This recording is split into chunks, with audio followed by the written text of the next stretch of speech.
Мен 20 жасымызда үйлендік, 19-20 жасымызда сөйтіп 8 жыл болды көтермедім мен. Одан кейін бір Оңтүстік Қазақстан деген газет болатын, біз Шымкенттен келіп тұрмыз.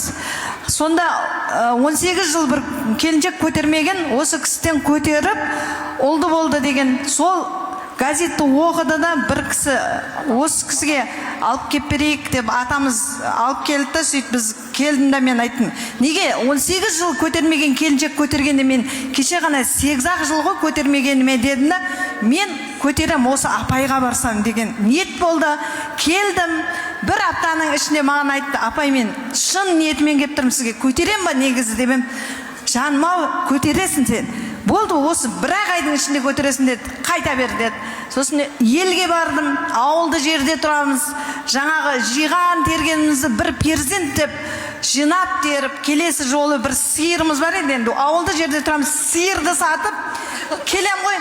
Сөйтіп бүйтіп 21 нанымды пісіріп, бір қойымды алып, апай айтады, бүйтіп қарайды, неге келдің сен дейді ғой. Жаман қараған, мен көтермейді екен ғой, неге бұлай айтты дейін.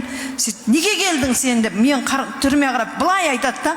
Сосын неге бұл кісі бұлай сөйледі екен маған деген ой келді. Апай неге олай айттыңыз деп. Сен көтергесің ғой, не үшін келдің саған? Бір келгеннен көтересің деді, неге келдің деді. Онда жарайды апай, мен көтерген болсам тағы бір кемдеп мықты қып ұстап беріңіз енді. Түсіп қалмайтындай қып деймін ғой жаңағы. Сөйтсем жарайды дейді. Сөйтіп бір тағы 6 күн ұстап берейін, жарайды дейді. Сен неге алып келдің? Алматыда нан жоқ дедің ме? 21 наның не анау дейді. Сөйтсе, апай мен сізге келем деп осы нанды пісірдім түнімен, жұмыртқамен, маймен деймін ғой. Сөйтсем, ой, жарайды, бірақ наныңды мен алам дейді да. Көпшілікке емделуші келген адамның бәріне нанды таратып береді. Ол кезде бұл қыздардың бәрі кішкентай, Махаббат та, Зүлпия да, Айгүл де бәрі кішкентай қыздар.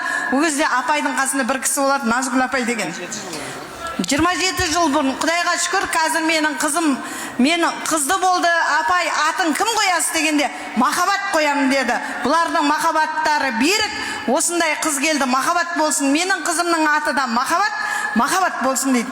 Сөйтіп қуанып кетіп Махаббат қойдық. Құдайға шүкір, сол қыздан 2 немереміз бар, 2 ұл келді. Сонда ойым, арам ойым, апай өмір бойы тұрса екен деген, менің қызымда мен сияқты қиындық көрсе апайға алып келем ғой деген ой болған ғой. Сөйтіп жүріп, қызым 2 ұлды болды. Аллаға шүкір, апай бесік тойға да барды. Шымкентте бізде көп болады. 26 жыл болды араласып жатырық. Енді одан кейін ұл келді, Бақытжан деген ұлымыз бар. Апайға мың алғыс басымыз дейміз.